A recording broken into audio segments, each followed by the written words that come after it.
নমস্কার, আমি পিঙ্কিস লাইভ চ্যানেলে সবাইকে স্বাগত জানাই। আজকে আমি বানাবো বাটা মাছের ঝাল। তার জন্য এখানে বাটা মাছ রেখেছি। আর বাটা মাছটা প্রথমে আমি দিয়ে দেবো লবণ, আর দিয়ে দেবো হলুদ,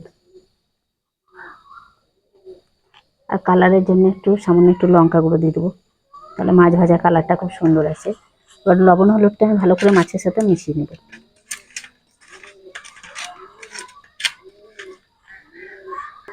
লবণ হলুদটা ভালো করে মাছের সাথে মাখানো হয়ে গেছে। এবার আমি মাছগুলোকে ভেজে নেব। মাছগুলো ভাজার জন্য এখানে আমি তেল বসিয়ে দিয়েছি, আর তেলটা গরম হয়ে গেছে। এবার তেলের মধ্যে আমি একে একে মাছগুলো দিয়ে দেবো।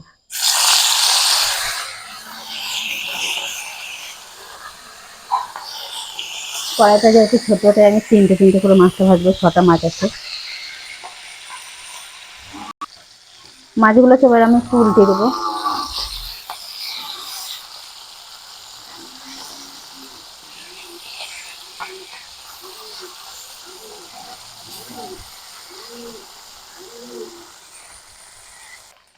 মাছগুলো লাল করে ভাজা হয়ে গেছে। এবার আমি মাছগুলোকে কড়াই থেকে নামিয়ে নেবো।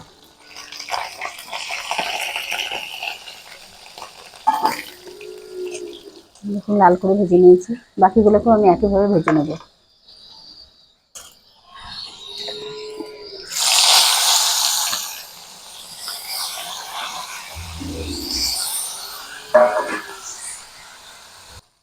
সব মাছগুলো আমার ভাজা হয়ে গেছে। এবং সবগুলোকে আমি কড়াই থেকে তুলে নেবো।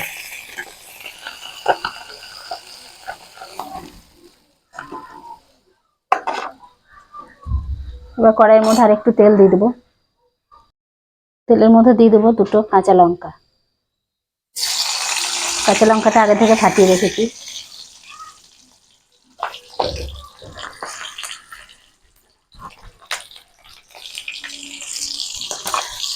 এবার কাঁচা লঙ্কার মধ্যে দিয়ে দেবো একটা টমেটো কেটে রেখেছি। টমেটো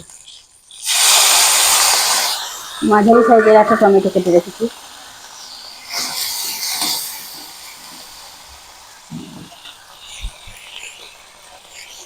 এবার আমি এর মধ্যে কিছু মশলা দিয়ে দেবো। প্রথমে দিয়ে দেবো স্বাদ মতো লবণ। লবণটা দিলে টমেটোটাও তাড়াতাড়ি গলবে। আর দিয়ে দেবো কালারের জন্য একটু লাল লঙ্কার গুঁড়ো।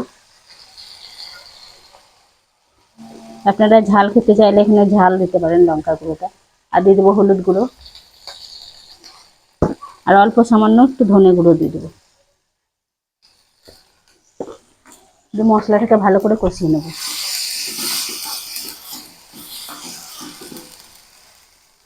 আর যাতে মশলাটা পুড়ে না যায় তার জন্য সামান্য একটু জল দিয়ে দেবো।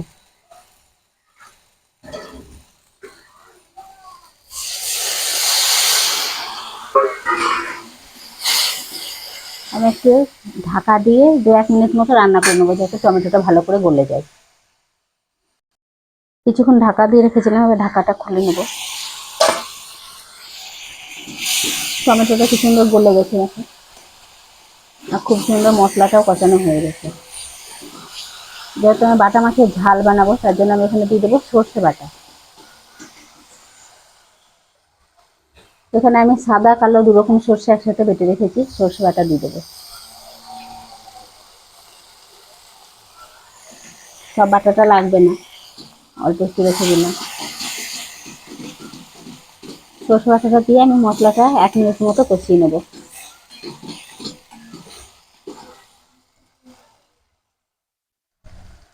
সর্ষে বাটাটা দেওয়ার পরে মশলাটা ভালো করে কষানো হয়ে গেছে। মশলা থেকে তেল ছেড়ে আসছে। এবার আমি এর মধ্যে দিয়ে দেবো পরিমাণ মতো জল। যতটা আমি ঝোল চাই ততটা জলটা দিয়ে দেবো।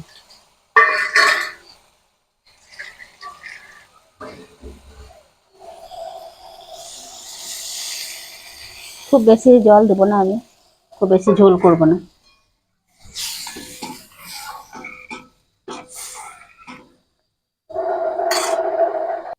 খুব ভালো করে ফুটতে শুরু হয়ে গেছে। এবার আমি ভাজা মাছগুলো একে একে দিয়ে দেবো।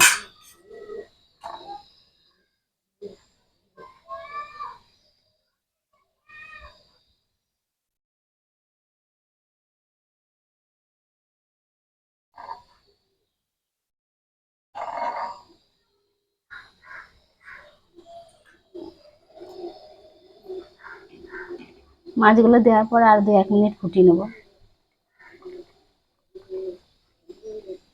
আমার এই ভিডিওগুলো ভালো লাগলে একটু লাইক শেয়ার কমেন্ট করবেন, আর চ্যানেলটিকে সাবস্ক্রাইব করে পাশে থাকবেন।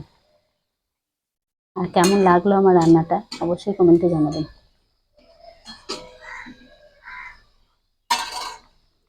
দু 1 মিনিট মতো ফুটিয়ে নামিয়ে নেব। বাটা মাছের ঝালটা আমার হয়ে গেছে, এবার আমি আঁচটা বন্ধ করে নামিয়ে নেব।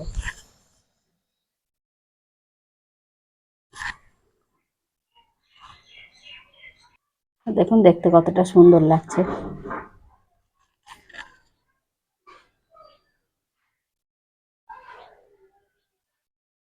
আমি একটা থালায় নামিয়ে নেব। মাছের ঝালটা আমি নামিয়ে নিয়েছি। এখনো মাছগুলো কত সুন্দর গোটা গোটা হয়ে আছে।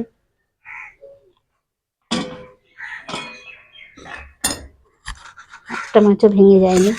আর ঝোলটা এখন একটু বেশি মনে হচ্ছে, কিন্তু ঠান্ডা হলে এটা জমে যাবে, মাখা মাখা হয়ে যাবে। আমার রেডি হয়ে গেল বাটা মাছের ঝাল সর্ষে বাটা দিয়ে। এরকম করে বাড়িতে বানিয়ে একবার গরম ভাতের সাথে খেয়ে দেখবেন, খুব সুন্দর লাগবে।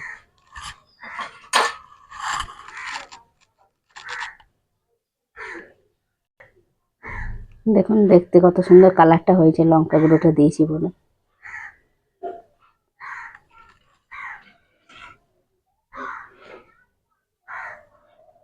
আর আজকের মতো ভিডিওটা এখানেই শেষ করলাম।